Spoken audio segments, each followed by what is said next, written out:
Hi guys! Today we're going to take a look at a game between two former world champions. It's Garry Kasparov against Anatoly Karpov, and this game is from the 1990 World Championship match. This is game 20, and the match was 24 games, and Garry Kasparov won 4 of those games and Karpov won 3 games.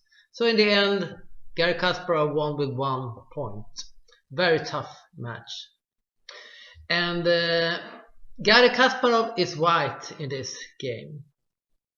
Let's take a look at the game. So Rui Lopez.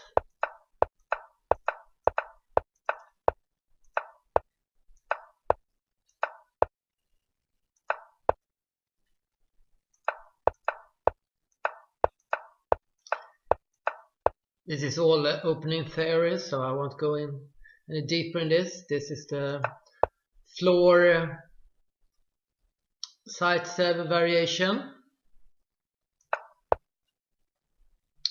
Basically what black wants to do is to take pressure on the e4 pawn. You got the knight, you got the rook, and you got the bishop. White trying to retain his center.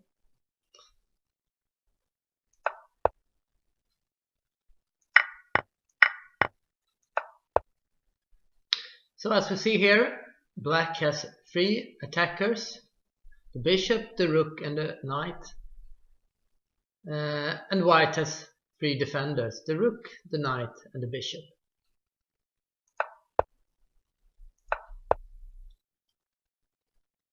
So this is all opening theory.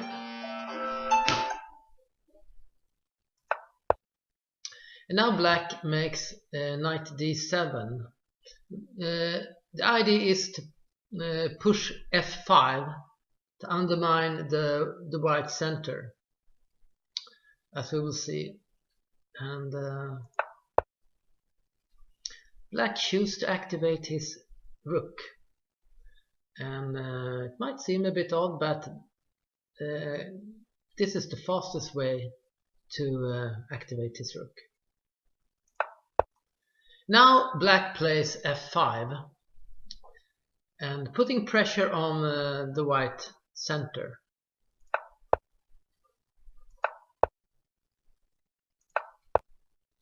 This move is the first novelty of the game, so everything else had been played before and probably would have been on the both teams' analyzed board before this game. So this is the first novelty that Kasparov prevents. And why did black move his king to h8? Well, white has some ideas, including moving his rook from e3 to g3, and somewhere along the line the bishop on c8 might be able to take on h6. So black wanted to defend against that. It's a kind of prophylactic move. But now when black has moved his king from g8 to h8, white chooses to place his bishop on the same diagonal as the black king. When he moves the bishop to b2, it'll be quite interesting here because it will put some threat in. We'll see. c4. What's with c4? Can't you just take the pawn? What happens? Well, let's see. If white takes c4,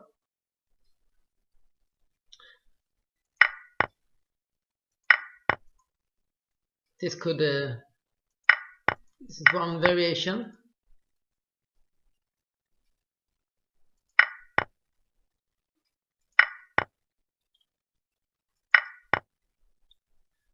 And this is white is slightly better, but this is not what Kasparov was after. So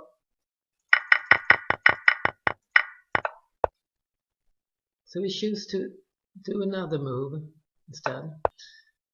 We continue with his plan. We put his bishop on b2. And black continue with his plan, undermining white's center. And here we have a roughly equal position. White is slightly better. But as you see, all white's pieces almost are against black's king, working against black's king. So there's another, the rook is in place. So now both bishop and the knight, and soon the other knight will come alive, and also the queen can work from g4 or h5, for example.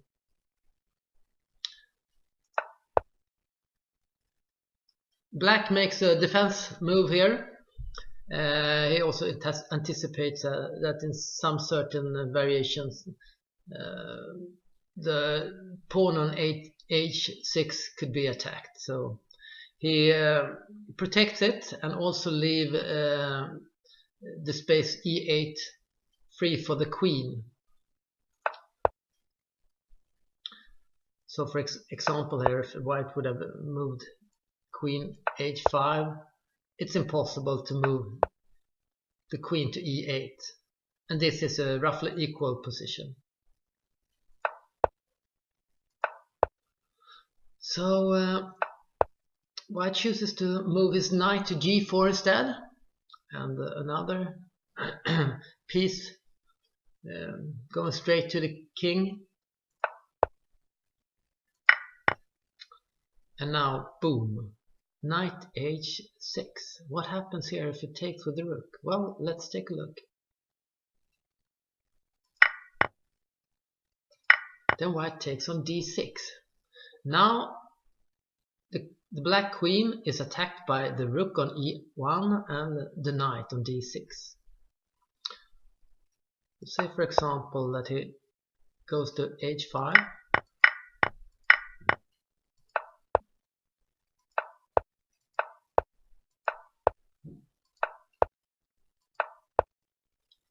Something along this could happen, and white is slightly better here, rather a bit better.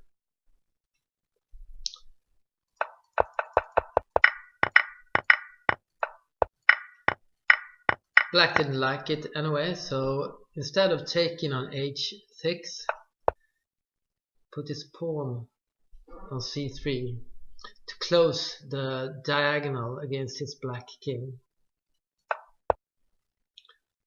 White cold-bloodedly move his knight to f5 now. He's sacrificing his bishop.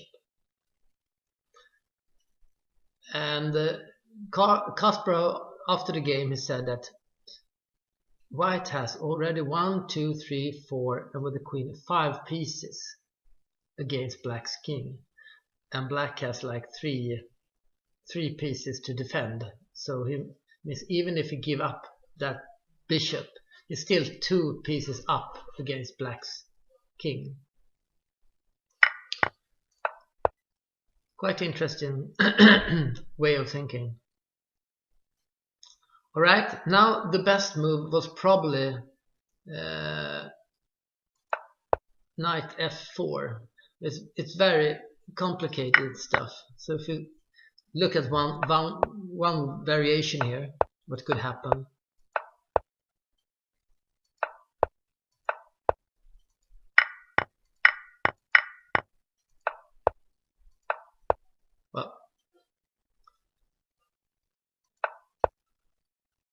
White goes back to take the pawn on b2. So basically white's better here. White got a queen, and black has a rook and a bishop. So white has a queen and a pawn, and black has a rook and a bishop. So he's better off here, so he should be winning. It's all very complicated stuff.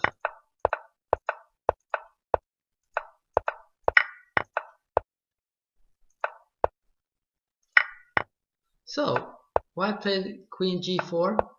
Now black made bishop c8 instead. Queen h4 check. Might seem a bit odd. Why put the rook on g8? What happens, for example, if black moves to g8? Well, this is a variation.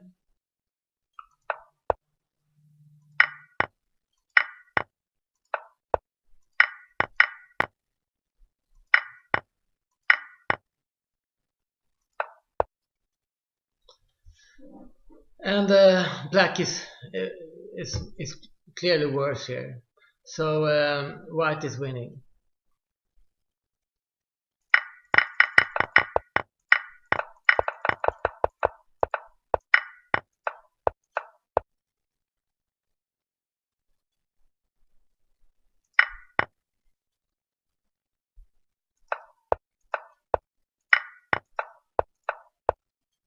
So black chose to play rook h6.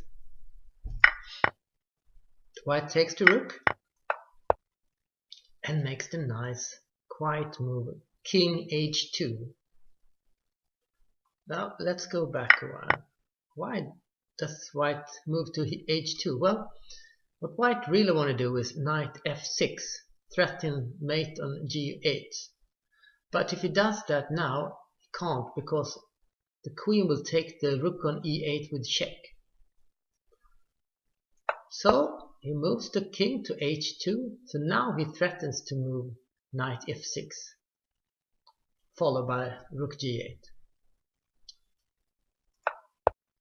Black tried to defend against that. He take the queen to e5, also making it impossible for white to move to f6 with his knight, and also pinning the white rook at g3. Now white does knight g5. It's totally winning the game.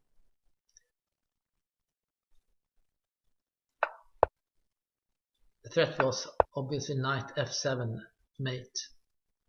So black defends against that. Now comes rook e8.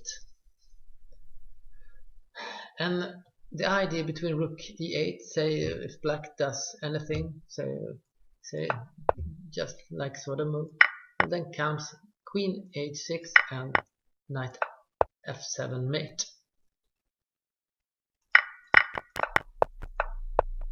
So rook e8. Black now played bishop f5. I'm going to close the diagonal. White still does queen h6.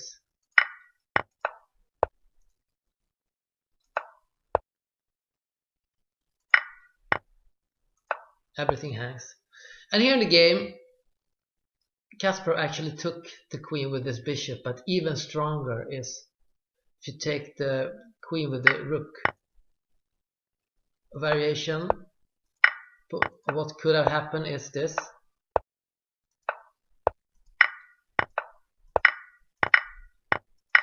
Yeah, and the white is 2 rooks up plus a couple of pawns, so he's dead. So let's go back, see what actually happened in the game. Well, white took the queen with the bishop. Obviously this is also winning.